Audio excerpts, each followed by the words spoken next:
Tonight we want to share with you a story of courage, incredible strength, and love. It involves two young people whose lives suddenly took a wrong turn. But now, against all odds, they're showing what hard work, a willingness to stand by each other, can do to right any wrong.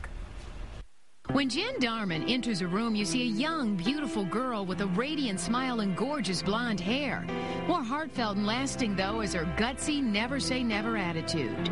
I try to do everything to the best of my ability. I try to give it 100% because I'm a perfectionist. That inspiring outlook is one reason her boyfriend Mike fell madly in love with her. She's just bright, cheerful. I think he's absolutely fantastic. Jen, a banker, and Mike, a paramedic, had their futures all mapped out until a beach trip catapulted them down an unexpected detour. We were coming around a bend. The oncoming car was coming towards us. I remember looking up and seeing a dark-colored car. These pictures show what happened on that fateful day, but Jen's recollection is a blur.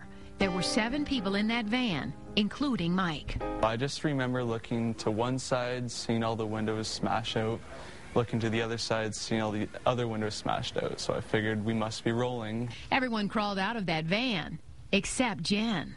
Mike did say that I was talking to them and telling them that I thought my legs were caught under something.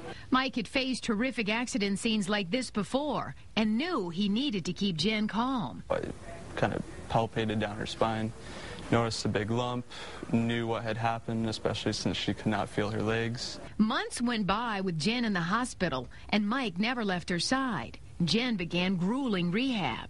I remember just crying because it was so frustrating because I had no trust in my legs anymore. Jen made the long drive from Canada to the Detroit Medical Center's Rehabilitation Institute, 3 days a week, 3 hours at a time. What was it like when Jen first came to you?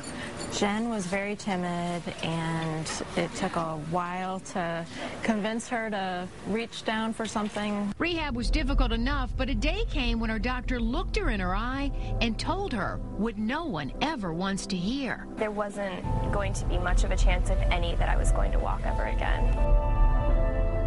She basically has no sensation from her waist down, so she can't feel anything when she's sitting. She can't feel hot or cold. But all along, there was Mike, the one who was there for her 24/7, at her side, pushing her, encouraging her, giving her hope. He just said, you know, like, we'll get through this. It's going to be fine. But being so young, thoughts of Mike walking out on her did cross her mind. I've got so many needs now that I didn't before, and I'm so not as independent as I used to be, so it definitely crossed my mind. It's a lot of hard work, and it's definitely remarkable. So remarkable, Mike shocked Jen with a proposal of marriage. Now with new braces for her legs, she may be able to do what most girls dream of all their lives, to walk down the aisle. So Jen has been coming here to the Rehabilitation Institute since October of 2008, when doctors first told her she'd never walk again due to a paralyzing accident. But here you see, she's preparing for her wedding day. And with 46 days to go before that special day, we'll take you along for Jen and Mike's journey from tragedy to hope. It's a story of love and commitment, and the ending has yet to be written. Now in just a few weeks, we're going to revisit Jen and Mike and show you what the Rehabilitation Institute is doing to help her dream come true of walking down the aisle on her